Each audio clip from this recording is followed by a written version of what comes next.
કલ્યાણમ પદો આજે શ્રમણ ભગવાન મહાવીર આપણા શાસનપતિ નિકટ ઉપકારી આસનનો ઉપકારી જેમના શાસનમાં આપણે સૌ આનંદ કરી રહ્યા છીએ એવા આપણા ભગવાન તારણહાર તીર્થંકર શ્રમણ ભગવાન મહાવીર એમના નિર્વાણ કલ્યાણકનો દિવસ છે. કેટલા વર્ષ છે ભગવાન મહાવીરને? 2550મું વર્ષ ચાલે છે. આજે પૂરું થાય નિર્વાણને, ભગવાન મહાવીરના નિર્વાણને 2550 વર્ષ આજે પૂરા થાય. આજે 2551મી તિથિ છે, વર્ષગાંઠ છે. બહુ લાંબા નથી, ભગવાન બહુ નજીક છે. આપણે આસનનો ઉપકારી કહીએ છીએ, બહુ દૂર નથી. ભગવાન આપણે જાણે ગઈકાલની વાત હોય એવું લાગે.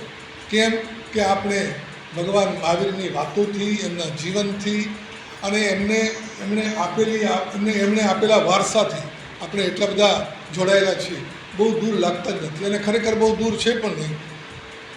25 શતાબ્દી થઈ, ઉપર 50 વર્ષ બીજા. કેટલા જન્મ થયા? કાંઈ નહીં, બહુ લાંબા નથી, બહુ દૂર નથી. એક 100 વર્ષમાં 4 કે 5 પેઢી થાય એટલે આપણા 125માં વડીલ પૂર્વજ જ્યારે હશે ત્યારે ભગવાન હતા. આપણે હોઈશું તો અલગ વાત. આપણે આ રીતે વિચારીએ છીએ કે બહુ દૂર નથી. 125 માણસને ઊભા રાખીએ તો ભગવાન સુધી પહોંચી જાય. ભગવાન મહાવીર આપણને એટલા બધા આત્મીય લાગે છે, એટલા બધા નિકટ લાગે છે. એમનું જીવન આપણી સામે પ્રત્યક્ષ છે, એકદમ નજર સામે છે. કેવું જીવન! તીર્થંકર તરીકેનું જીવન એમનું તો અદ્ભુત છે જ, પરંતુ એમનું સાંસારિક જીવન, એમનું સાધક જીવન. ભગવાન મહાવીરના જીવનના 3 ભાગ પાડી શકાય, 3 તબક્કા છે, બરાબર ચોખ્ખા દેખાય. પહેલાંના ભૂલી જાઓ. આ જીવનમાં, છેલ્લા જીવનમાં, તીર્થંકરના જન્મ પહેલાં, તીર્થંકર થયા પહેલાં સંસારમાં 30 વર્ષ રહ્યા છે. 12.5 વર્ષ સાધક જીવન એમનું રહ્યું છે. અને પછી તો તીર્થંકર જીવન, એમાં તો ખાધું પીધું ને રાજ કીધું એના જેવી વાત છે. તીર્થંકર થઈ ગયા પછી હવે તો બધું ઓટોમેટિક સહજ ભાવે થયા કરે છે. એટલે એમનું જે તીર્થંકર તરીકેનું જીવન છે એમાં તો આપણે કંઈ કરી શકીએ નહીં. એના પેંગડામાં આપણો પગ પડે નહીં. બરાબર? ત્યાંથી તીર્થંકરની ક્યાં વાત કરવી? એમના જેવું તો આપણે કરી શકીએ નહીં. એમણે કહ્યું એમાં જેટલું કરી શકાય એટલું. ભગવાન મહાવીર જેવા થવાનું આપણું ગજું નથી, અત્યારે તો નથી. જોકે ભગવાને તો ચોખ્ખા શબ્દોમાં અધિકાર આપ્યો છે. ભગવાને તો એલાન કર્યું છે, અપ્પા સો પરમપ્પા. દરેક આત્મા પરમાત્મા છે. ભગવાન કહે છે કે તું પરમાત્મા છે ને આપણે કે ના ના બાપા હું નહીં, મારું કામ નહીં, મારું બધું નહીં. આપણે ગભરાઈએ છીએ અને વાત એ સાચી છે. ભગવાન મહાવીરનું જીવન જો આપણે જોવા જઈએ તો હાંજા ગગડી જાય, આપણી છાતી બેસી જાય એવું જીવન છે. એટલે કોઈ મોટી ઊંચી 100 માળની ઇમારત હોય ને, તમે ઉપર જોવા જાઓ તમારી ટોપી પડી જાય, ટોપાલો પડી જાય. એવી રીતે ભગવાન મહાવીરના જીવન સામું જોઈએ ને તો આપણને બીક લાગે. એવા એ મહાપુરુષ છે. નામ જ મહાવીર છે. જોકે એમના નામો ઘણા બધા છે, કેમ કે જેવા પ્રકારનું કાર્ય, જે એંગલથી ભગવાન મહાવીરને જુઓ એવું ના. કેટલા નામ છે ભગવાન મહાવીરના? શ્રવણ ભગવાન મહાવીર, જ્ઞાત પુત્ર, નિર્ગ્રંથ, આ બધા નામ છે એમના. જ્ઞાત પુત્ર મહાવીર, નિર્ગ્રંથ મહાવીર, શ્રવણ મહાવીર, ભગવાન મહાવીર, તીર્થંકર મહાવીર. એમના એટલા રૂપ છે, એમનું કાર્ય એવું છે.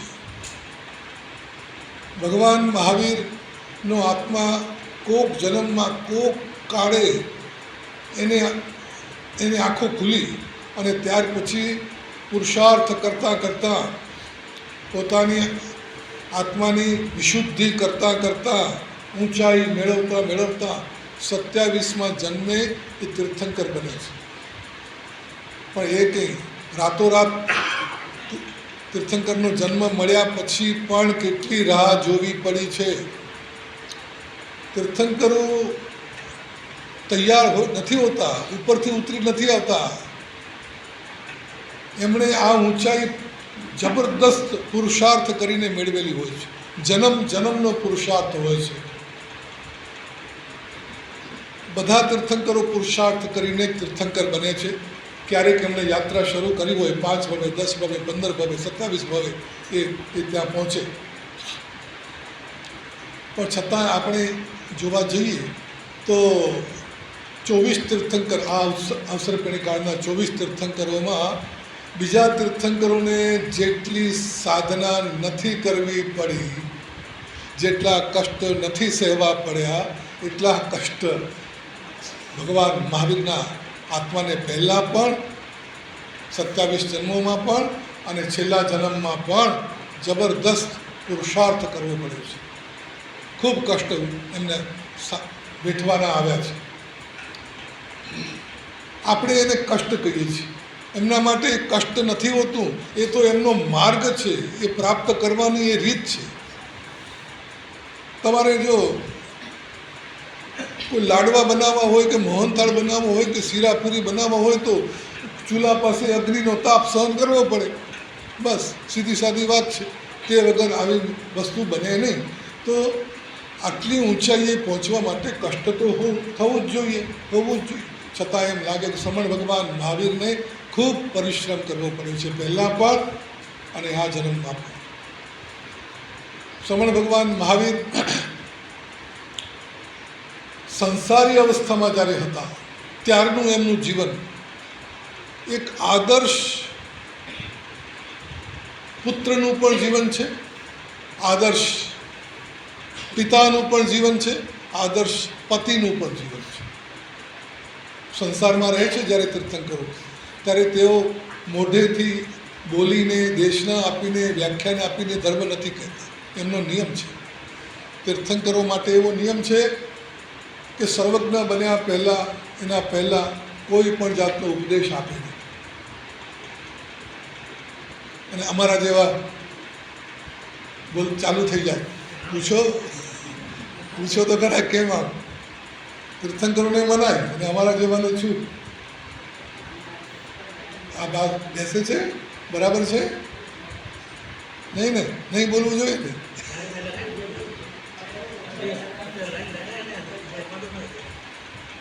કારણ શું છે? છૂટ કેમ મળી? તીર્થંકરોને પોતાના તરફથી પોતાની શોધ, પોતાની જે ખોજ એ જાહેર કરવી છે. એમણે બીજાનું કહેલું નથી કહેવું. એમણે જાતે આ બધું શોધ્યું, અહીંયા પહોંચ્યા અને હવે પોતાના અનુભવથી, પોતાના દર્શનથી એમને વાત કરવાની છે. એમણે એક અધિકૃત વક્તા તરીકે એક જવાબદાર જગત, જાત, જીવ, પુણ્ય, પાપ, કર્મ, ધર્મ, સંસાર, મોક્ષ, 14 રાજલોક, 3 લોક, 3 કાળ, આ બધી વાતોના હિસાબ આપવાના છે. આ બધી વાતોને ડંકાની ચોટ પર દુનિયાની સામે મૂકવી છે. એમણે અધિકારપૂર્વક એક જવાબદાર વ્યક્તિ તરીકે નવેસરથી ધર્મની સ્થાપના કરવી છે. દરેક તીર્થંકરનું કામ એ છે કે પહેલાં જે તીર્થંકરો ધર્મ સ્થાપન કરી ગયા એમાં જે ઢીલાસ આવી હોય, એમાં જે ગરબડ આવી હોય, એ માર્ગમાં જે કંઈ કચરો ભેગો થયો હોય એને કાઢી અને નવેસરથી ધર્મ માર્ગ ચાલુ કરવું. એટલે એમને પોતાના તરફથી કહેવાનું છે, હું કહું છું. અને અમે જે કહીએ છીએ ને એ અમે નથી કહેતા, કોઈક કહી ગયું છે એનો અનુવાદ કરવો, એનું પુનરાવર્તન કરવાનું છે. શોધ અમારી નથી, કોઈકે શોધ કરી છે, એ ખાલી તમારા સુધી પહોંચો એટલે જ છૂટ છે. બાકી તો નવી વાત કરવાની રહેતી જ નથી. શ્રમણ ભગવાન મહાવીર વર્ધમાન કુમાર તરીકે જ્યારે રહ્યા છે ત્યારનું જીવન તમે જુઓ, ક્યાંથી શરૂ થાય? જન્મ્યા પહેલાં શરૂ થાય. આવી મોટી વ્યક્તિ જેને 3 જગતના લોકો નમવાના છે, પગે પડવાના છે, માથે ચડાવવાના છે, પૂજવાના છે, આવી વ્યક્તિ પણ સંસારના લોક ધર્મના, લૌકિક ધર્મના, એમ કહો કે ગૃહસ્થ ધર્મના નિયમો કેટલા ચુસ્તાઈથી પાળે છે. ગૃહસ્થ જીવન એમના માટે તો ત્યાજ્ય હતું, વહેલી તકે છોડી દેવું, પણ જ્યાં સુધી છે ત્યાં સુધી એના નિયમોનું ચુસ્તાઈથી પાલન કરવું છે, કડકાઈથી પાલન કરવું છે, ખરા દિલથી પાલન કરવું છે. મોટા માણસોની નાની વાતોમાં જોવાનું ન હોય ને, નાની વાતો બીજા સંભાળે, મોટી વાતો કરે, પરંતુ ખરેખર મોટા એવું નથી કરતા. શ્રવણ ભગવાન મહાવીર તો પોતે 3 જગતના નાથ કહેવાય તો પણ નાની વાતોમાં દુનિયાના જીવનના નિયમોનું પાલન કર્યું છે. ગર્ભમાં હતા ત્યારે માતાને દુઃખ ન થાય એટલા માટે શરીર સ્થિર રાખ્યું, અંગ ઉપંગ સંકોચી રાખ્યા, તો માતા દુઃખી થઈ ગયા. નક્કી કર્યું કે માતાને હું સુખ આપવા માટે આ કર્યું, એમને તકલીફ ન થાય માટે કર્યું, પરંતુ ઉલટું થઈ ગયું. આ માતાનો પ્રેમ છે, અત્યારે આટલો છે, તો જન્મ પછી જન્મીશ ત્યારે કેટલો હશે, અને ત્યારે જો હું છોડવાની વાત કરીશ તો સહન નહીં કરીશ. એટલે મારે માતા પિતા જીવતા હોય ત્યાં સુધી સર્વ ત્યાગની, સર્વ સંગ પરિત્યાગની, મહાવીર નિષ્ક્રમણની વાત જ નહીં કરવી. એટલું બધું માતા પિતા માટે થઈને આવા જેમને ખાલી 2-4 જણની ચિંતા નથી કરવાની, 3 જગતના જીવોની ચિંતા કરવાની છે. એ વ્યક્તિ પણ પોતાના સાંસારિક જીવનના આવા કર્તવ્યોને ખૂબ મહત્ત્વ આપે. તમે માર્ક કર્યું હશે, જન્મ્યા પછીની વાતો, બાળક હતા ત્યારે જે 2-4 વાતો બની છે, બહુ તો ઉલ્લેખ નથી આવતા. એક તો એ ઉલ્લેખ આવે છે કે માતા પિતા એમને પાઠશાળા લઈ જાય છે, ભણવા લઈ જાય. ખબર હતી એમને, જ્યોતિષીઓએ કહેલું કે આ જન્મનાર દીકરો કાં તો ચક્રવર્તી થશે અને નહીંતર પછી ધર્મ ચક્રવર્તી તીર્થંકર થશે. કારણ કે 14 સ્વપ્ન આ સૂચવે છે, કાં તો ચક્રવર્તી થાય, કાં તો ધર્મ ચક્રવર્તી થાય. પણ મોહ છે ને એ ભૂલી ગયા. એ તો એમ જ માની બેઠા હતા કે અમારો દીકરો ચક્રવર્તી થશે. ખાલી માતા પિતા નહીં, જ્યાં વાત પહોંચેલી, વાત પસરેલી કે એક છોકરો જન્મ્યો છે, 14 સ્વપ્ન સૂચિત, ચક્રવર્તી થવાનો. માણસ જાતનો સ્વભાવ છે, પોતાને અનુકૂળ હોય ને એટલું યાદ રાખે, એટલું સાંભળે, બાકીનું ભૂલી જાય. કાં ચક્રવર્તી થશે કાં તીર્થંકર થશે, 2 વાત હતી ને, એક જ યાદ રાખ્યું. મનગમતી, પસંદ પડતી હતી એ વાત યાદ રહી. એટલે તે વખતે લોકોમાં વાત પહોંચી ગયેલી કે આ ચક્રવર્તી થવાનું. અને એટલે તે વખતના જે રાજાઓ હતા, શ્રેણિકના પિતા, એવી રીતે ચંડપ્રદ્યોતના પિતા, આ બધા મોટા રાજાઓ હતા. એમને ખબર પડેલી કે આ રાજકુમાર ચક્રવર્તી થવા, એટલે એમણે પોતાના રાજકુમારોને નાનપણથી વર્ધમાન કુમારની સાથે રહેવા માટે એમની સેવામાં રાખેલા. આ વાત તમારા ધ્યાનમાં છે? દર વર્ષે સાંભળીએ છીએ, કલ્પસૂત્રમાં આવે છે કે શ્રેણિક વગેરે જે વર્ધમાન કુમારની સાથે રહેવા માટે આવેલા, એમની સેવામાં વર્ધમાન કુમારની સાથે રહેતા હતા બાળપણમાં, કે અમારા ભવિષ્યમાં એ અમારા માલિક થવાના છે, અમારા ચક્રવર્તી થવાના છે, અત્યારથી એમની સેવા કરી. પણ જ્યારે ખબર પડી કે આ વર્ધમાન કુમાર તો સંસાર ત્યાગ કરવાના છે, દીક્ષા લેવાના છે, એટલે પછી બધા ઘર ભેગા થઈ ગયા. નવાઈની વાત એ છે કે વર્ધમાન કુમારને પૂરેપૂરી ખબર છે કે મારે તો આ કામ નથી કરવાનું, આ કામ કરવાનું છે. પણ ગંભીરતા કેટલી, માતા પિતાને નથી કહ્યું, ભાઈઓને નથી કહ્યું, આ રાજકુમાર નથી કહ્યું, ક્યારે પણ મોઢામાંથી એ વાત બહાર લાવ્યા નથી કે હું કંઈ ચક્રવર્તી નથી થવાનો, હું તો સાધુ થવાનો, મારે તો ધર્મ સ્થાપના કરવી છે, નથી બોલ્યું. અને એટલે બધું ચાલ્યું 30 વર્ષ સુધી ચાલ્યું, 28 વર્ષ સુધી ચાલ્યું. કેટલી ગંભીરતા! બડાઈ ના કરે છે ને, આ એનું એનું ઉદાહરણ છે. આટલી મોટી વાત ક્યારેક તો કહી દે કે તમે નકામા આવ્યા છો, તમારે કંઈ મને જરૂર નથી, અથવા તમે નકામા અહીંયા રોકાય, તમે તમારું કામ કરો જા. નહીં, ચાલો પોતે સામે ચાલીને કોઈ વાત પોતાના માટેની કરી નથી. અને એક આજ્ઞાંકિત પુત્રની જેમ સંસારના બીજા પુત્રો જે જેટલા માતા પિતાના આજ્ઞાંકિત હોય એના કરતાં વધારે આજ્ઞાંકિત રહ્યા છે. લગ્ન નહોતા કરવા, પણ માએ જ્યારે હઠ પકડી કે ના દીકરા તારે મારું માનવું પડશે તો કર્યા લગ્ન. જોકે અંદર ખબર પણ હતી કે આ પણ મારા માટે હજી એક ભોગાવેલી કર્મ બાકી છે, એ પણ ખબર હશે, તો પણ ઈચ્છા નહોતી. અંદરથી આત્મા તો ઉછળતો હતો કે ક્યારે નીકળું, પરંતુ કર્તવ્યમાં બે વાત, માતા પિતા પ્રત્યેનું કર્તવ્ય અને પેલા કર્મો ખપાવવાનું, સંબંધો પૂરા કરવાનું, એ પણ એક કર્તવ્ય. કશું અધૂરું નથી મૂકવું, કોઈ તાંતણા છૂટતા નથી મૂકવા, બધા તાંતણા પૂરા કરીને છેડા છૂટ કરીને પછી આગળ નીકળી જવું. એટલે એ આજ્ઞાંકિત પુત્ર જે વખતે માતા પિતા કાળ કરી ગયા તો હવે કોણ રહ્યું? મોટા ભાઈ છે નંદીવર્ધન. આમ તો કોઈ બંધન રહ્યું નહીં, પરંતુ સામે ચાલીને એમણે બંધન વરી લીધું. કયું બંધન વરી લીધું? મોટા ભાઈને પૂછ્યા વગર ન તીર્થંકર થવાના છે. દુનિયા જગત, ત્રણ જગતનું ભલું કરવાનું કામ. મોટા ભાઈને શું ખબર પડે એમાં? એમને ક્યાં કશી ખબર છે? એ તો ઠીક આવે નહીં. કશું સારું કામ પણ ગમે તેમ ન થાય. આ વાત તમે એમાંથી તારવી શકો છો. સારું કામ પણ નિયમો તોડીને કરવું જોઈએ નહીં. સાધ્ય સાચું હોય, સારું હોય તો સાધન પણ સારું કામ ખોટી રીતે કરો તો સારું નહીં કહેવાય. સાધ્ય શુદ્ધિ જોઈએ એમ સાધન શુદ્ધિ પણ જોઈએ. અને સાધન શુદ્ધિ હોય તો સાધ્ય સાચી રીતે સિદ્ધ થાય, અને સાધન શુદ્ધિ ન હોય તો આગળ જતાં મૂંઝવણ થાય.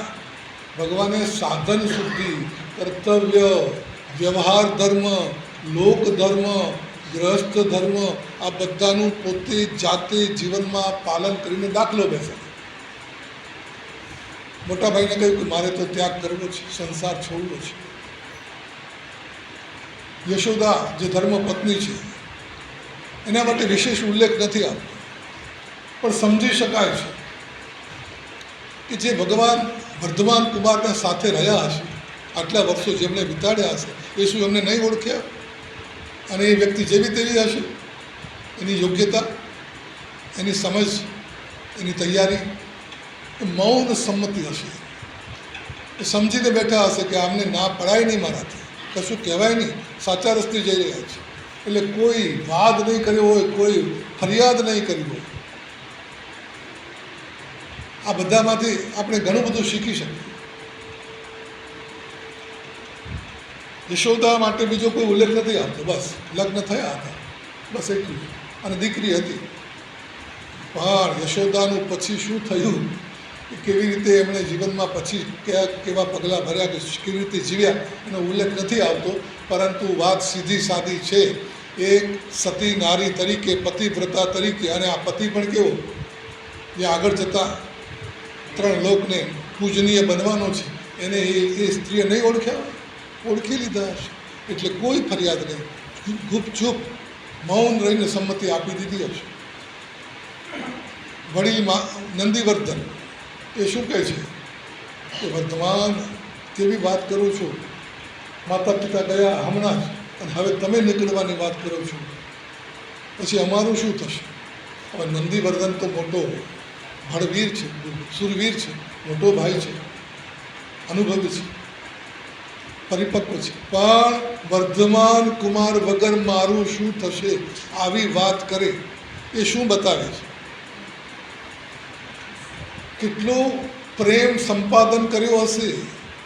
નાના ભાઈ તરીકે મોટા ભાઈ પ્રત્યે એમનો વ્યવહાર કેટલો સુમધુર, કેટલો લાગણી ભરેલો, કેટલો વિવેકી, એટલો નમ્ર રહ્યો હશે ત્યારે આટલું વહાલ, આટલો બધો પ્રેમ વિકસે. મોટાભાઈની ક્યાં વાત કરવી, નગરના લોકો, પ્રજાજનો, પરિવારના લોકો જ્યારે વર્ધમાન કુમાર દીક્ષા લેવા નીકળે છે ત્યારે રૂવે છે, રડે છે. દીક્ષા લઈને જ્યારે પ્રયાણ કરે છે, સાધુજીઓને અંગીકાર કરીને જ્યારે નીકળે છે ત્યારે બધા રડે છે કે હવે અમે ઘરે જઈને શું કરશું, અમે હવે ઘરે જઈને કરશું શું, અમારા ઘર સૂના થઈ ગયા. હવે લોકોને પણ જો આ ભગવાન કંઈ બધાના ઘરે જઈને બેસતા હશે, કંઈ બધાને આપતા હશે રોજ રોજ, કંઈ ખુશામત, કંઈ ખુશી કરવા માટે, ખુશી રાખવા માટે નહીં, પણ એમનું જીવન જ એવું છે કે જોનારો એમના પ્રત્યે ખેંચાય. એટલો મૈત્રી ભાવ, એટલો કરુણા ભાવ, એટલો વાત્સલ્ય ભાવ એ વરસાવતા હશે વગર બોલે. એનું મોઢું જોઈને લોકો રાજી થતા હશે. કેટલાક લોકો એવા હોય છે, તમને મળ્યા હશે ક્યારેક, કેટલાક લોકોનું મોઢું જોઈને ડર લાગે, ફફડાટ થાય, અને કેટલાક લોકોનું મોઢું જોઈને એમ થાય કે જોયા જ કરી. તો એ ક્યારે બને છે? આ અંદર કેટલીક કરુણા, નિર્મળતા, પરોપકાર, વાત્સલ્ય, રુજુતા, પ્રાંજલતા, ચોખ્ખાઈ, નિર્મળતા હોય ત્યારે જોનારાને પણ એમ થાય કે આ તો મને જોઈએ, આ મારા.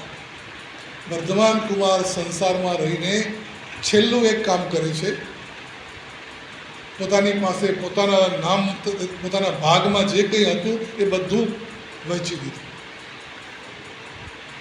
કલ્પસૂત્રમાં ચોખ્ખું આવે છે, પોતાના પાસે જે કંઈ હતું પોતાના હકનું, પોતાના ફાળે આવે એ બધું એમણે પરિવારમાં, સમાજમાં, લોકોમાં વહેંચી દીધું. વાર્ષિક દાન કર્યું એ તો જુદું, પણ આ પહેલાં લોકધર્મ, પોતાની પાસે જે હતું તે જેને જેને આપવા જેવું હતું એને આપી દીધું. એટલે પોતાના નામ પર કશું રાખ્યું નહીં, રહે નહીં. આ છેલ્લું કામ છે. આ શું બતાવે છે? પરિગ્રહને, ધનને એ મહત્ત્વ આપતા નથી.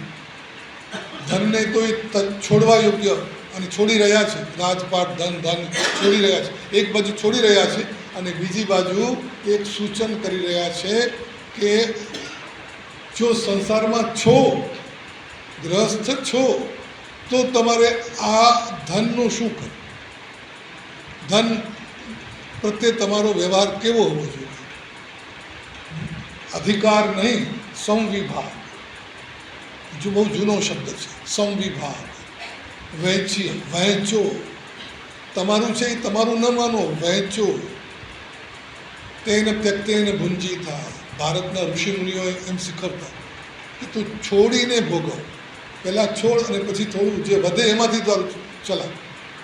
તો ભગવાને આ દાન ધર્મ, પરોપકારનો ધર્મ, માનવતાનો ધર્મ, જો માનવ છીએ, જો ગ્રસ્ત છીએ તો આ જરૂરી છે. દાન ધર્મ, વિનિયોગ, અનુગ્રહ. તમને ખબર છે ભગવાને જગતના જે સત્યો પ્રકાશ્યા, તીર્થંકર બનીને જગતને જે જ્ઞાન આપ્યું એ જ્ઞાનમાં શું શું આવેલું? જગતના રહસ્યો ખોલ્યા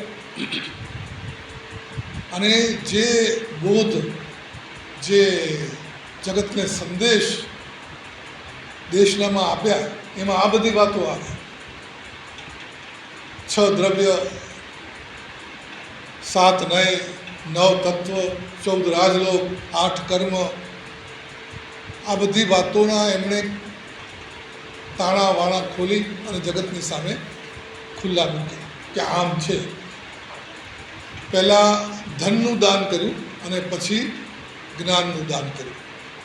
વર્ધમાન કુમાર તરીકે પ્રેમ, સહયોગ, વાત્સલ્ય, દાન, અનુકંપા, વિનય, આ ધર્મો શીખવ્યા. સાધક તરીકે સાધના જીવનમાં પુરુષાર્થ, રાત દિવસની લડાઈ જાણે એમણે લડી છે. પુરુષાર્થ કેટલી હદે કરી શકાય અને આ મોક્ષ માર્ગે કેટલો પુરુષાર્થ કરવો પડશે એનું જાણે એમણે નિદર્શન, ઉદાહરણ આપ્યું. સંત સંગ્રામ હે રાત દિન જૂજ. એમ કહેવાય છે કે આખા 12.5 વર્ષમાં ભગવાન થોડા અંતર મુહૂર્ત ઊંઘ્યા છે, પ્રમાદ કર્યો છે, બાકી જાગતા જ રહ્યા. કેટલી સાધના, કેટલી સખ્ત સાધના. આમાંથી સૂચિત થાય છે કે આજે આત્માને પામવો છે ને, આત્મપ્રાપ્તિ, કેવળ જ્ઞાનની પ્રાપ્તિ ભૂલી જાઓ. કેવળ જ્ઞાન તો ઇનામ છે. પહેલાં આત્મા મળે તો કેવળ જ્ઞાન મળે. કેવળ જ્ઞાન વધારાનું છે, ઇનામ. પહેલાં આત્મા સુધી પહોંચો તો ઇનામ થાય, ઇનામ મળે. મોક્ષ તો વળી એના ઉપર પછીની વાત છે. પહેલાં આત્માને પામે, આત્માને નિર્મળ કરી લીધો.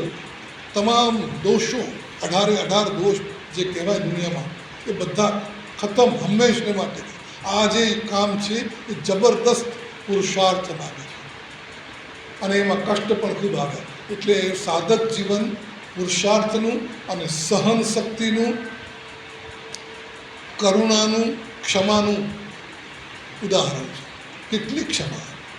આવડા મોટા માણસ, એમને ગમે તે માણસ આવીને ધક્કો મારી જાય, ગમે તે માણસ આવીને ગાળ આપી જાય, ગમે તે માણસ આવીને પથરા મારી જાય, કંઈ નહીં, કોઈ ફરિયાદ નહીં, કોઈ વાંધો નહીં. ભગવાન મહાવીર કહેવાયા ને એ બે રીતે મહાવીર છે. શ્રમ કરતા હતા, જબરદસ્ત પુરુષાર્થ કરતા હતા, તાકાત તો ઘણી હતી. નાના હતા ત્યારે પેલા સાપને, પેલા વેંતરને હરાવી દીધેલું, ભગાવી દીધેલું. એટલા માટે કે બાળકોને બીક ન લાગે. પોતાની તાકાત દેખાડવી છે એ માટે નહીં. બાળકો ગભરાય છે અમારી રમતમાં, વાંધો પડે. નાના હતા, બાળક હતા ત્યારે બાળકોનું ધ્યાન રાખ્યું છે, રમતમાં એ મદદ કરી છે. આ સમજવા જેવું છે. તીર્થંકરોનું જે જીવન છે, તીર્થંકર તરીકે એમાં તો આપણે કંઈ બહુ નહીં એનું અનુકરણ કરી શકીએ, પરંતુ એમનું વર્ધમાન કુમાર તરીકેનું જીવન એ આપણને ઘણું શીખવી જાય છે. એટલે કમસે કમ આપણે ભગવાન મહાવીરના પગલે ચાલવું હોય તો તીર્થંકર મહાવીરના પગલે કદાચ એમના જેવા તો ન કરી શકીએ, એમણે કહ્યું એટલું કરીએ, પણ વર્ધમાન કુમાર જે કરી ગયા એ આપણે કરી શકીએ કે ના કરી શકીએ? માતા પિતાનો વિનય, પરસ્પર સહયોગ, કરુણા, વાત્સલ્ય. એટલે ક્યારે એમ ન કહેતા કે ભગવાન મહાવીરનો માર્ગ કઠણ છે. નથી. ભગવાને જે સ્થાને જે હોવું જોઈએ તે બધું બતાવ્યું છે. ગ્રહસ્થ છે તો એણે ગ્રહસ્થ ધર્મનું પાલન કરવાનું છે. જે દિવસે એવી તાકાત આવી જાય કે એના વગર ચાલશે તો નીકળી જાય. પછી એના માટે કોઈનું કાંઈ કરવાની જરૂર નથી, પોતે પોતાનું કરે. હા, સાધુ જ તરીકે એણે પોતાનો પણ બચાવ નથી કરવાનો તો પછી બીજાનો પણ નથી કરવાનો. સમજાય છે? સાધુને કોઈ કાપી નાખે, મારવા આવે તો સાધુને એનો વિરોધ નથી કરવાનો. અને કોઈ બીજાને કોઈ કાપતું હોય, મારતું હોય તો એને બચાવવા માટે દોડી જવાનું પણ નથી. એ કર્તવ્ય પૂરું થઈ ગયું. હવે માત્ર એટલું જ આવશે કે એમને બે શબ્દો કહેશે. જો કહેવા જેવું લાગશે તો કહેશે, ભાઈ આ તમે યોગ્ય નથી કરતા, આ હિંસા કહેવાય અને હિંસા મહાપાપ છે અને એના ફળ બહુ ખરાબ હોય છે. એટલું એમને કહી શકે. પરંતુ દંડો લઈને એની પાછળ પડી જાય એ કામ સાધુનું નથી. ભૂમિકા બદલાઈ ગઈ. અને તીર્થંકર તરીકે તો વિતરાગ બની ગયા છે. હવે તો કાંઈ લાગણી જેવું રહ્યું જ નહીં. તમે શું માનો છો? તીર્થંકરને બહુ દયા હોય, બહુ જ કરુણા, આમ કોઈને દુઃખી જુએ એટલે બહુ આમ આંખોમાંથી નહીં. એ તો એનાથી પર થઈ ગયા. રાગ દ્વેષની જે દુનિયા છે એમાંથી નીકળી ગયા. આપણે એમને ભલે મનુષ્ય તરીકે જોતા હોઈએ, લાગે મનુષ્ય જેવા મનુષ્ય, પણ એ મનુષ્યની કેટેગરીમાં આવતા નથી. એ શુદ્ધાત્મા છે. શરીર છે, શરીરની અંદર હજી જીવન છે, રહેવું છે, પરંતુ વ્યક્તિત્વ બદલાઈ ગયું છે, પાયામાંથી બદલાઈ ગયું છે. એટલે જે લાગણીઓ, જે કર્તવ્ય, જે ભાવ આપણા જેવાને થાય એ એમને ન હોય, પણ છતાંય એમનું વર્તન, એમનું જીવન એ કરુણામય, પરોપકારમય જ હોય. એમની વાણી મીઠી જ હોય, એમની આંખોમાંથી અમી જ વરસતા હોય. કેમ? હવે બીજું વરસી ન શકે ને. રાગ નથી, દ્વેષ નથી, કોઈ પોતાનું કોઈ પરાયું કંઈ નથી, સુખ દુઃખની કોઈ ગણતરી નથી. કોઈ લાભ નુકસાનનો સવાલ નથી, તો હવે એમના મનમાં કોઈ પરિવર્તન, ભાવનું પરિવર્તન થવાની કોઈ ગુંજાઈશ નથી. સ્વસ્થ છે, પરમ સ્વસ્થ, તટસ્થ કિનારે બેસી ગયા છે. પરંતુ છતાંય એમની આગળ કોઈ જાય તો એને એમ જ લાગે કે ભગવાન મારા પર કરુણા વરસાવી રહ્યા. કેમ કે કરુણાનો અભ્યાસ કર્યો છે ને, ખૂબ અભ્યાસ કર્યો છે ને. તીર્થંકર નામકર્મ એમાંથી મળ્યું છે. ભાવ દયા, જગત કલ્યાણની ભાવના ઘૂંટી ઘૂંટીને તો અહીંયા પહોંચ્યા છે. એટલે વિચરે ઉદય પ્રયોગ. હવે જે જીવન છે ખાલી પૂર્વ કર્મના ઉદય અનુસાર જીવાતું જાય. અને પૂર્વ કર્મમાં આ પણ આવ્યું તીર્થંકર નામકર્મ. એટલે તીર્થંકર તરીકેનું કાર્ય તો કરશે જ, પણ કોઈ સંવેદન, લાગણીઓના ઉછાળા, ભાવના પરિવર્તન ન હોય. પણ સાધક તરીકે હોય, જ્યારે 12.5 વર્ષની સાધના ચાલતી હતી ત્યારે હજી છદ્મસ્થ હતા, તો ત્યારે એમને સાધનાની અંદર આ વસ્તુ જોવા પડે કે કરુણા પણ છે, દયા પણ છે, ક્ષમા પણ ખૂબ છે, પરોપકારની ભાવના ખૂબ છે. ચંડકોશિયા જેવા નાગની ખબર પડી કે આ એક ચંડકોશિયો નાગ, દૃષ્ટિવી સર્પ અહીંયા રહે છે. લોકો કહે છે ભગવાન તમે એ બાજુથી વિહાર ન કરો, આ રસ્તે જાઓ, પેલો સાપ ભયંકર છે, દૃષ્ટિવિષ છે, કોઈને ત્યાં જોઈએ છે તો મારી નાખે છે. તો ભગવાનને એમ થયું કે વિચારો, તો જ્ઞાનનો ઉપયોગ મૂક્યો કે કોણ છે આ જીવ. અવધિ જ્ઞાન તો છે જ, મનોપ્રયોગ જ્ઞાન પણ છે. ઓળખી ગયા કે અરે આ તો આગલા ભવનો સાધુ તપસ્વી આજે સાપ બનીને બેઠો છે. આ વિરાધક આત્મા છે, પણ ક્યારેક આરાધના કરી છે, ભાન ભૂલ્યો, રસ્તો ભૂલ્યો અને અહીં પહોંચ્યો છે. લાવ એનું કલ્યાણ કરો. એટલે આ ભાવ જાગ્યો છે અને પછી ગયા છે. પણ જ્યારે સમોસરમાં બેઠા હોય ને ત્યારે કોઈ ભાવ ન હોય. એટલે તીર્થંકર તરીકેનું જીવન આપણી કલ્પના બહારનું છે, પરંતુ એમનું સાધક જીવન, એમનું ગૃહસ્થ જીવન આપણા માટે પ્રેરણાનો સ્ત્રોત છે. ભગવાને તીર્થંકર તરીકે જે જગતને જ્ઞાનનું દાન કર્યું, પ્રકાશ આપ્યો, જ્ઞાનનો પ્રકાશ, એમાં કઈ વાતો મુખ્ય છે? કેવા હશે, શું કરતા હશે? કોઈ કહો ભગવાન મહાવીર કેવા હશે? આપણે જોયા નથી, પણ એમના શબ્દો આપણી પાસે છે. 2500 2550 વર્ષ પહેલાં કોઈ બોલી ગયું, એ શબ્દો જેવાના તેવા આજે આપણી પાસે હાજર છે. કેટલી મોટી વાત! આપણી વાતો તો હવામાં જાય જ, કોઈ ધ્યાન રાખતું નથી, ઘરના લોકોએ ધ્યાન નથી આપતું, તો બીજું પણ સાંભળવાનું. ભગવાન મહાવીરની વાત ચાલતી રહી, આજે પણ ચાલે છે. અને એમની વાતો, એમના સંદેશ, એમના શબ્દ હજીએ લોકોને ઝકઝોરી નાખે, હજી ઝંઝોળી નાખે એવા શબ્દો છે. ભગવાનના શબ્દો આચારક સૂત્રમાં છે ને, આપણને જાણે એમના મુખેથી બોલાતા હોય ને હમણાં એવી રીતના આપણને મળે છે. કેટલાક સૂત્રો એવા છે જેનામાં એ શબ્દોનું જોર આપણને દેખાય છે. હંભો પાવાઉયા કિમ ભે સાયમ કિમ ભે સાયમ કિમ ભે સાયમ દુઃખમ કિમ ભે અસાયમ. હંભો પાવાઉયા આ એક પ્રાકૃત ભાષાના શબ્દો છે ને, સમજાય ને, જે ભણ્યા હોય એને ખબર પડે કે આમાં કેટલું ફોર્સ છે, કેટલી તાકાત છે. ગુજરાતીમાં અનુવાદ કરીએ એટલે પછી દાળમાં પાણી પડી જાય. પણ શબ્દો શું છે? અરે મતાર્થીઓ, અરે વાદ વિવાદ કરનારા વિદ્વાનો, મને કહો, તમે મને બતાવો, તમને કોઈ દુઃખ આપે તો તમને ગમે છે? દુઃખ તમને પસંદ પડે છે કે સુખ તમને પસંદ છે? આવું જાણે ડંકાની ચોટ પર આહ્વાન કરીને કહે છે, મને બતાવો, તમને કોઈ દુઃખ આપે તમને ગમશે? તો તમને પણ કોઈને દુઃખ આપવાનો હક્ક નથી. આવી વાત, આ વીરતા છે.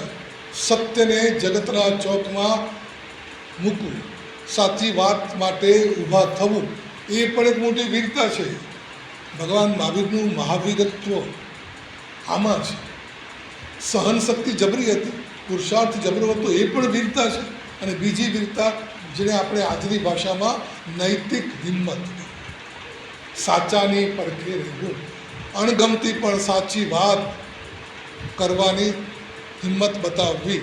તો ભગવાને તે વખતે જેટલા મત, પંથ, દર્શન, પાખંડ ચાલતા હતા એની વચ્ચે પોતાની વાત બહુ જોરથી કરી છે. ઉલ્લેખ એવો આવે છે કે 363 પાખંડીઓ હતા. હવે પાખંડી શબ્દ આજે બહુ ખરાબ છે. પાખંડી એટલે હરામી, ઢોંગી, કપટી, કોઈ પોતાના સ્વાર્થ માટે કંઈક નાટક કરે અને કામ કરી લે, એ પાખંડી છે.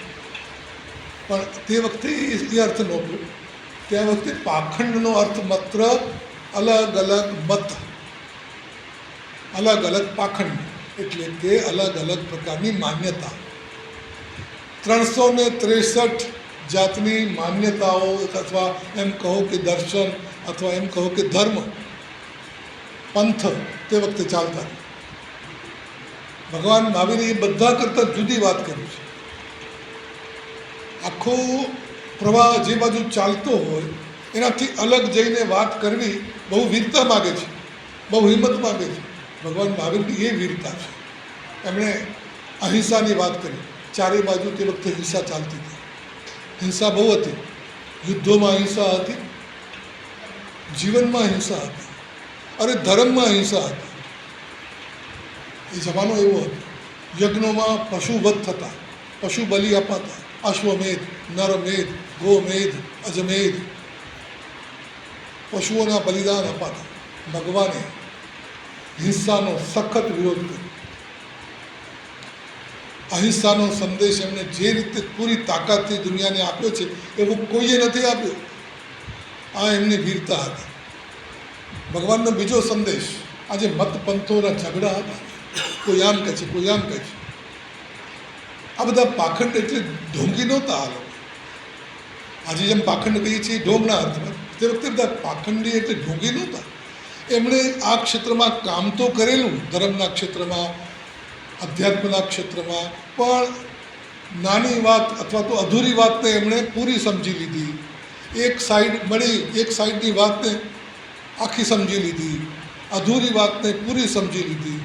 અધૂરું પધૂરું હતું એને અંતિમ સત્ય ઠરાવી દીધું. એટલે ભગવાને આ મત પંથના ઝઘડા, વિવાદ, આ બધાનો અંત આણી દીધો. ભગવાન વાદ વિવાદના અખાડામાં ઉતરતા જ નથી.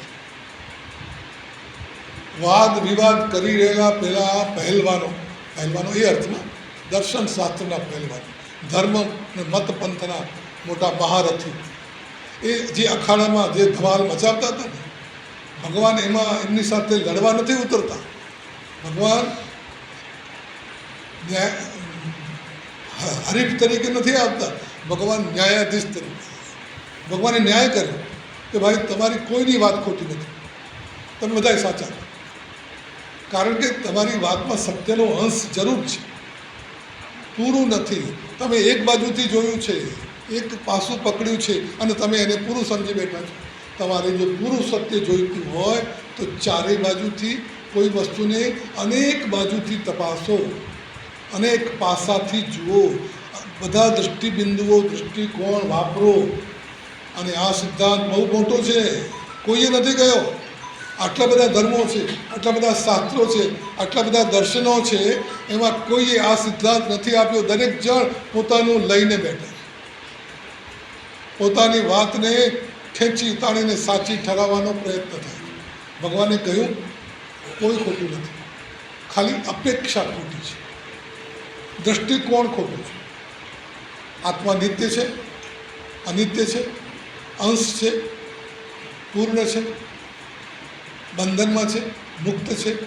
શું છે બંધન, મુક્તિ, ધર્મ, અધર્મ, સત્ય, અસત્ય, આ બધાની અંદર માન્યતાઓ, એટલા બધા માન્યતાઓના એટલા બધા વિવાદ હતા.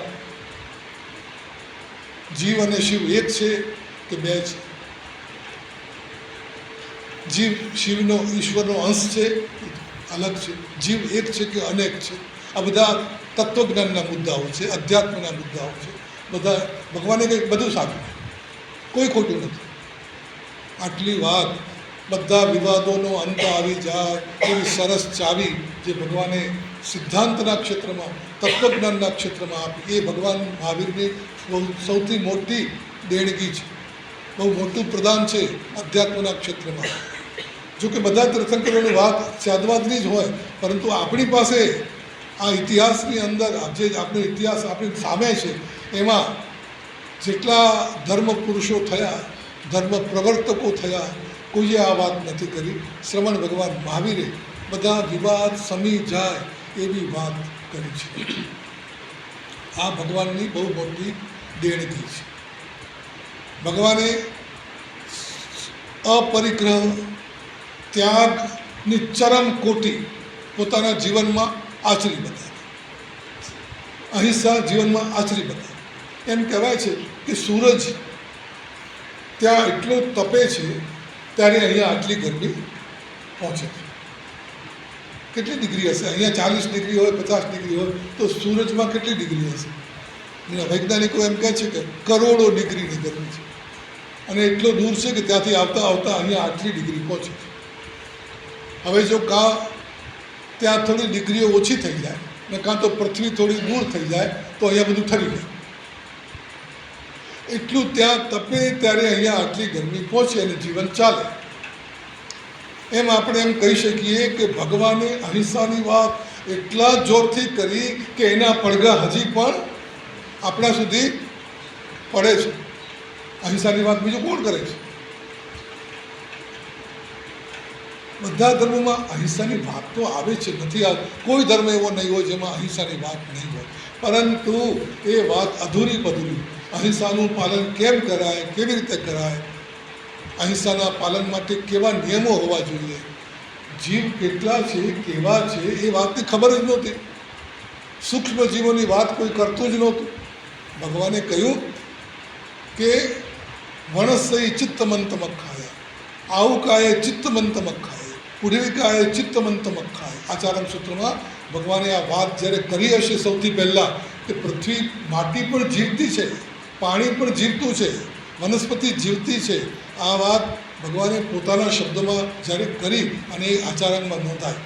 આજે તો નાનકડું છોકરું પણ જાણે છે વનસ્પતિમાં જીવ છે, પરંતુ આ જ્ઞાન જગતની સામે સૌથી પહેલાં મૂકવાનું કામ ભગવાન મહાવીરે કર્યું. પહેલાંના તીર્થંકરોએ કર્યું એ શાસન તો પૂરું થઈ ગયું. આપણી પાસે જે શાસન છે, જે જ્ઞાન છે, ભગવાન મહાવીરનું દીધેલું છે. ભગવાન મહાવીરને આપણે જોયા નથી, પરંતુ જેમણે જોયા છે એ ભગવાન મહાવીરને જોઈને કેવા અંજાયા હશે, કેવા પ્રભાવિત થયા હશે. કોણે જોયેલા? આપણે નથી જોયું. કોણે જોયેલા? ભગવાન મહાવીરનું જીવન જેની સામે હતું. ગૌતમ સ્વામી, સુધર્મા સ્વામી અને બીજા કેટલાય મુનિઓ, હજારો મુનિઓ હતા. બરાબર છે. હવે એ લોકો આપણે તો જોયા નથી, એટલે આપણે કલ્પના જ કરવાની, પરંતુ એમણે જોયા છે અને એમણે ઉઠીને ભગવાન મહાવીરની વાત કરી હોય કે ભગવાન મહાવીર કેવા હતા, ત્યારે વાત કરતાં થાકતા નથી. ભગવાન મહાવીરનો પરિચય આપવાનો જ્યારે થયો ત્યારે સુધર્મા સ્વામીએ કેવા શબ્દોમાં પરિચય આપ્યો હશે છે, એનું વર્ણન આપણી સામે હાજર છે. 11 અંગ છે ને, આચારાંગ, સુયગણા, એ બધા ગણધરોએ રચેલા છે. ગણધરોએ આ બધું આગમનું ગઠન કર્યું, રચના કરી. તો એમાં ભગવાન મહાવીર કેવા હતા એનું વર્ણન એમણે મૂક્યું છે. સુધર્મા સ્વામીએ સુયગણાંગ સૂત્રના 6થા અધ્યાયમાં ભગવાન મહાવીરનો પરિચય આપ્યો છે. એ પ્રાકૃત ભાષામાં છે. ઉચ્છિસ સુનમ એવી રીતે શરૂ થાય છે. જ્યારે સુધર્મા સ્વામીની આગળ લોકો આવીને પૂછતા હતા કે તમે જે ભગવાન મહાવીરની વાત કરો છો એ કોણ હતા, કેવા હતા, એમણે શું કરેલું, એવી એમની પ્રતિભા કેવી હતી, એમનું આ બધું પૂછતા હતા. ત્યારે એમણે જે જવાબો આપ્યા છે, જે પરિચય આપ્યો છે, એ એમાં ગુંથાયેલો. એ પ્રાકૃત ભાષાનું જે અધ્યયન છે એનું સમશ્લોકી ગુજરાતીમાં ભાષાંતર, ગુજરાતીમાં અનુવાદ દાદા સાહેબ પાર્શ્વચંદ્ર સૂર્યે કર્યું. એ આખું અધ્યયન એમણે ગુજરાતીમાં ઢાળ્યું. તે વખતની ગુજરાતી, આજની નહીં, 500 વર્ષ પહેલાંની ગુજરાતી કેવી હશે, એમાં એમણે એ આખું અધ્યયન અનુવાદિત કર્યું. આજે આપણે એ દાદા સાહેબની રચના સાંભળીશું અને એના આધારે ભગવાન મહાવીરના ગુણોનું ગાન કરીશું. સાંભળજો. કેટલાક શબ્દો તમને નહીં સમજાય પણ ભાવાર્થ જરૂર સમજાશે. ભવ્યલોય શ્રી સોહમ સામી પાસે કરઈ પ્રશ્ન ભગવંત ઇમ અમ્મ ભાસે જીણી એવો ધર્મ નવ મર્મ ભાખ્યો કયા દયા મૂલ જણ કુગઈ નિબળંત રાખ્યો. જેમણે આવો અહિંસામય ધર્મ બતાવ્યો અને જગતના જીવોને દુર્ગતિમાં પડતા બચાવ્યા. એ કહું કવણ સો તેહ નવું કવણ નાણ. એ કોણ હતા? એ મહાવીર કેવા હતા? એમનું જ્ઞાન કેવું હતું? કિસૌ દર્શન શીલના ગુણ પ્રમાણ. કેવું એમનું દર્શન હતું, કેવું એમનું શીલ હતું અમને કહું. હિવઈ પંચમૌ ગણધર હરસ આણે. પાંચમા ગણધર સુધર્મા સ્વામી આનંદથી વાત કરવાની આવી ને, ભગવાન મહાવીરની વાત કરવાની આવી. ઘણીવાર આપણા વહાલાનું, આપણા પ્રિયજનનું નામ લેતા આપણું મોઢું ભરાઈ જાય. નામ લઈને આપણે હરખ હરખ થઈ જાય. તો સુધર્મા સ્વામીને હર્ક આવી ગયો અને જગન્નાથ શ્રી વીરના ગુણ વખાણે. અહો જ્ઞાતિ ખત્રી કુલી કલ્પશાલ. ભગવાન મહાવીર જ્ઞાત કુળની અંદર ઉગેલા કલ્પ વૃક્ષ જેવા હતા. એટલી ઉપમાઓ આપે છે. ઢગલા ભગવાન આવા હતા, ભગવાન કેવા લાગતા હતા, ભગવાન કેવા શોભતા હતા, એનું વર્ણન અલગ અલગ ઉપમાઓ આપીને કરે છે. મહાવીર કરુણા રસી અતિ રસાલ. ભગવાન મહાવીર કરુણા રસના ભંડાર હતા. સહુ જીવના દુઃખ નવ ખેદ ટાલ્યો. જગતના જીવોના દુઃખ ટાળ્યા. કેમ કે સાચા સુખનો માર્ગ બતાવ્યો. એ માર્ગે ચાલશે, દુઃખ ટળી જશે. મહાસાધુ નિર્ગ્રંથ આચાર્ય પાદ. સાધુ કેવું હોય, નિર્ગ્રંથ કેવા હોય, એ પોતે કરીને બતાવે. ભયાતીત તપી સંજમી કર્મ અંત કરી પામ્યૌ દાન દંસણ અનંત. ભયાતીત, ભય તો એમને લાગતો જ નહોતો. ડર અને ભય જાણતા નહોતા, ત્યારે થાકતા નહોતા. સંયમની સાધના કરીને કર્મનો અંત કર્યો અને અનંત જ્ઞાન, અનંત દર્શન પ્રાપ્ત કર્યા. તિસા કેવી ભવસાયર પડત પ્રાણી કહ્યું ધર્મ દીપ સમવણી વખાણી. જગતના જીવો સંસાર સાગરમાં ડૂબી રહ્યા હોય, એમને બચવા માટે એમને ધર્મનો દ્વીપ એટલે બેટ ખડો કર્યો. બેટ, દરિયામાં બેટ મળી જાય તો જાન બચી જાય. એવી રીતે જગતના જીવોને બચાવવા માટે ધર્મનો દ્વીપ એમને ખડો કર્યો. હુઆ છઈ હુસૈન જે અરિહંત જાણી ઇસી તિહની નિરૂપમ ધર્મ વાણી. અને એમની વાણી અનુપમ હતી, એની ઉપમા ન આપી શકાય. એમની વાણીના વખાણ કેવી રીતે કરાય? જેટલા અરિયંતો થઈ ગયા એ અરિયંતોની બરાબર એમની વાણી હતી.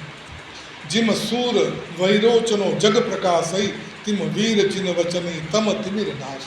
જેવી રીતે સૂરજ દુનિયાના અંધારા દૂર કરે છે, એવી રીતે ભગવાન મહાવીર અજ્ઞાનના અંધારા દૂર કરી ગયા છે. જીમ દેવ નય વૃંદી ઘણ ઇન્દ્ર શોભઈ જગમાહી તિમ વીર નર ચિત્ત બોહઈ. જલી નિર્મલું જાસુ ન ઘૃણાઈ પાર સમુદ્રી સ્વયંભૂ રમણ અતિ વિશાળ. ભગવાન કેવા હતા?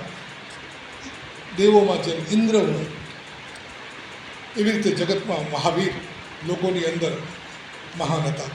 અને જેવી રીતે સમુદ્ર તો ઘણા છે પણ સ્વયંભૂ રમણ સમુદ્ર જેવું કોઈ નથી, એમ ભગવાન મહાવીરની જેવું બીજું કોઈ નથી. કશાયી જ્યાં કલુષપણી નહીં લેશ. ભગવાન મહાવીરમાં કલુષતા રહી નહોતી, કશાયનો અંશ રહ્યો નહોતો. ગુણી જાણીવો અનંતય ગુણી જાણીવો શ્રી જીનેશ. દોષ એક પણ નહોતો અને ગુણ અનંતા જાણે એમનામાં ભરેલા. જીસૌ ગિરિવરી ગરુયડવું મેરુ જાણ. પર્વતો જે ઘણા છે પરંતુ મેરુ પર્વત જેવું કોઈ નહીં. એવી રીતે અહો સહસ એક કંદ જોયણ વખાણ્યો. અછઈ ઊંચ પણે નવ નવઈ સહસ સાર મમઈ પાસી જસુ જોઈસી બહુ પ્રકાર. જ્યાં સોહય ચારી વન ધન વિશાળ ત્યાં પ્રથમ સમભૂત લઈ ભદ્રશાલ. વળી સોમનસ નંદન પંડગાણી રસઈ ઇંગ રસઈ રંગી ચડત ચડતઈ સુહાણ જસી તેજ ગુણી વીર તિમ અધિક દીપઈ કણઈ કંતી તની પાપમલ લવિન છીપઈ. ભગવાન મહાવીર મેરુ પર્વત જેવા હતા. બધા પર્વતોમાં અલગ ઊંચો, બધાથી ઊંચો તરી આવે. મેરુ પર્વતનું વર્ણન કર્યું છે અને પછી છેલ્લે કહ્યું કે જેમ મેરુ પર્વત સોનાનો ચમકે છે તેમ ભગવાન મહાવીર કનક કાંતિથી, શરીરની કાંતિથી ચમકી રહ્યા. સવે સુર નરાધીશ જસુ સેવ સારે. સુર નર અને રાજાઓ જેમની સેવા કરતા. કરઈ વિનતી ભવ ભમણ દુઃખ નિવારે. અમને વિનંતીઓ કરતા કે અમને જ્ઞાન આપો, અમને દીક્ષા આપો, અમને તારો. જેમાં નિષેધ ગીરી ગીરી વરઈ ગણું દીહ લહઈ રૂચક ગીરી વલય આકાર લીહ તેમ ધ્યાન દૂર ધારણા ધર્મ. અલગ અલગ પર્વતો અલગ અલગ રીતે વિશિષ્ટ ગણાય છે. ભગવાન મહાવીર વિશિષ્ટ હતા. કયા અર્થમાં હતા? ધ્યાન, ધારણા અને સાધનામાં, ધર્મમાં ધીર હતા. જેમ પર્વત અડોલ હોય છે એમ ભગવાન ધર્મમાં અડોલ હતા. ખપી કર્મ સંપત્ત શિવ પદી વીર જીમ દેવકુરી સામલી તરુવર વન્ન રમઈ ભુવનપતિ જથ આવી સુવન્ન જીમ નંદન સયલ વણમાં હિરાજે તેમ દંસણ નાણ ગુણી વીર ગાજે. જેવી રીતે નંદનવનમાં ફૂલો ખીલ્યા હોય અને સુવાસ ફેલાઈ હોય એમ ભગવાન મહાવીરમાં જ્ઞાનનો ગુણ, જ્ઞાનની સુગંધ ફેલાઈ હોય. જેમાં સુરહી ગંધે સુચંદન પહાણ સ્વયંભુ જીસૌ સાયરે જલની. જેમ વૃક્ષોમાં ચંદનનું વૃક્ષ અને સમુદ્રમાં સ્વયંભુ રમણ સમુદ્ર અને વનોમાં નંદનવન, હાથીઓમાં એરાવન, નદીઓમાં ગંગા અને ફૂલોમાં કમળનું ફૂલ અને રાજાઓમાં ચક્રવર્તી. આ બધા જેમ શ્રેષ્ઠ છે એમ ભગવાન જગતના જીવોમાં શ્રેષ્ઠ. જેમાં સૂરી હરિ કુસુમી અરવિંદ રૂડવ નરિંદી જીસૌ ચક્રધર ધરણી પૂરવ એમ જણ જણ મુગતિ નવું પંથ બોલઈ પરમ વીર જીણ નાહ નાયકી કોન તો. ધર્મના પ્રવર્તકો પણ ઘણા છે, પરંતુ ભગવાન મહાવીર જેવો ધર્મનો પ્રકાશ કોઈએ આપ્યો નથી. જેમ દાન માહે ભલવ અભયદાન વીર વદી તૌ યતિ બંબચેર પ્રધાન જીસી સત્યવાણી સુનિર્વદ્યવાણી તિસી તીર્થી વીર મહિમા વખાણ. જેમ દાનમાં અભયદાન શ્રેષ્ઠ છે, વ્રતોમાં બ્રહ્મચર્ય શ્રેષ્ઠ છે, વાણીમાં સત્યવાણી જેમ શ્રેષ્ઠ છે અને ધર્મ પ્રવર્તકોમાં તેમ ભગવાન મહાવીર શ્રેષ્ઠ છે. સ્થિતિ જેમ લવ સપ્તમાં સુર વિમાણી સુહમમાં સભા પરખદા માહી જાણી તિમ વીર જીણ સમવડી ધર્મવાદી ન કોઈ અછય ચરણ ગુણ સિદ્ધિ ગામ. ધર્મની બાબતમાં ભગવાન મહાવીરની તોલે કોઈ ન આવે. ધરા જેમ જગજીવ આધાર સામી વિકારી ન વાયૌ કિણી સિદ્ધિ ગામ. પૃથ્વી જેમ બધા જીવોનો આધાર છે એમ ભગવાન સૌને માટે આધારરૂપ છે અને કોઈ વિકાર, કોઈ દોષ એમને અડી શકતો નથી. તી સંચયી ન કાંઈ ન વંચયી ન કાંઈ. તી સંચયી ન કાંઈ ન વંચયી કાંઈ. ભગવાન મહાવીરને કંઈ જોઈતું નથી, એટલે કોઈની સાથે કંઈ એમને લેવા દેવા નથી. ન સંચય કરવો છે, ન કોઈનું વંચન કરવું છે. સંચય કરવો હોય તો વંચન, વંચન એટલે ઠગાઈ, એકનું બીજું, ગડબડ, આગું પાછું, સાચું ખોટું, ઊંધું સત્તું કંઈ કરવું પડે.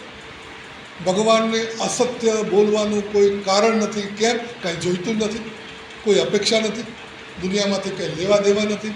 એટલે જે છે તે જ એમને કહેવું છે, એટલે એમને વંચન કરવાની કોઈ જરૂર નથી.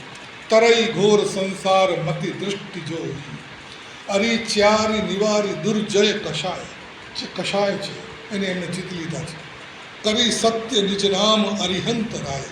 અને સાચા અર્થમાં અરિહંત બન્યા છે, શત્રુઓને જીતી લીધા છે. થઈ કેવલી જીતલા પર વિવાદી, ક્રિયા અક્રિયા વિનય અજ્ઞાનવાદી. ક્રિયાવાદી, અક્રિયાવાદી, અજ્ઞાનવાદી, વિનયવાદી વગેરે અનેક મત પંથ ચાલતા હતા. એ બધાને એમણે કેવળ જ્ઞાન થકી સમજી લીધા અને સાચો ધર્મ એમને બતાવ્યો. મિલી ત્રીણની સય 63 પાખંડ સવા સવ મહાવીરની વચની મની છંડી ગર્વ. જીણઈ આદરી સ્વામી આણ, તીણઈ પામિયઉ કેવલ વિમલ ગાણ.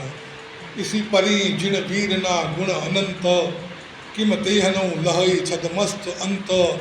ભવ્ય લોય ઇહવૌ ધર્મ મર્મ, સુની સદહુ જીમ લહૌ સિદ્ધિ સર્મ. હે ભવ્ય આત્માઓ, તમે આ મહાવીરની વાતોને સાંભળો, સમજો અને કરો, જેથી કરીને તમને પણ સિદ્ધિનું સર્મ એટલે કલ્યાણ તમને પ્રાપ્ત થાય. ઇમ બીજય અંગી ગણધર રંગી પંચમી છઠ્ઠ અજ્જયણ, વીરસ્તવ દેશ્યૌ મિચ્છિત નિવેશ્યૌ પાસચંદી મંગલ કરણ. પાર્શ્વચંદ્રશ્રી કહે છે કે આવું ભગવાન મહાવીરનું મંગલકારી જીવન ચરિત્ર મને મળ્યું, જાણવા મળ્યું અને મને ગમ્યું. આપણને પણ ગમે છે. ભગવાન મહાવીર આપણને બહુ વાલા લાગે છે.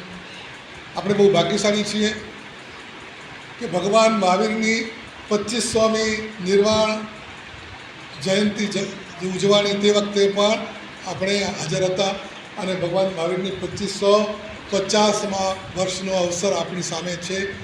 અને હવે જે હશે એ 2500 વર્ષ 2600મી આવા મહાપુરુષની સાથે આપણે ક્યાં જોડાયેલા છીએ. આપણે બહુ ભાગ્યશાળી છીએ. આપણે બહુ એનું અભિમાન લેવું જોઈએ. આપણા ભગવાન મહાવીર આવા ભગવાન મહાવીર થઈ ગયા અને એ શાસનમાં આપણે છીએ, એનો આપણને સંતોષ, આનંદ. ભગવાન મહાવીરે આપણને એક વારસો આપ્યો છે. એ વારસાને આપણે આગળ ચલાવવો છે. પણ ભગવાનનો વારસો આગળ ચલાવે કોણ? કે જે એ માર્ગે ચાલે. એટલે યથાશક્તિ ભગવાનના માર્ગે, એટલે કે ભગવાને બતાવેલા માર્ગે. કારણ કે ભગવાનના માર્ગે ચાલવાનું તો ગયું નથી આપણે. હા, એમને જે કહ્યું એ આપણે કર્યું. તો એ માર્ગે યથાશક્તિ ચાલીએ અને એ રીતે ભગવાન મહાવીરની સાચી સેવા કરીએ. ભગવાન મહાવીરે આપેલા શાસનની સેવા કરીએ. એ જ ભલામણ, એ જ શુભેચ્છા.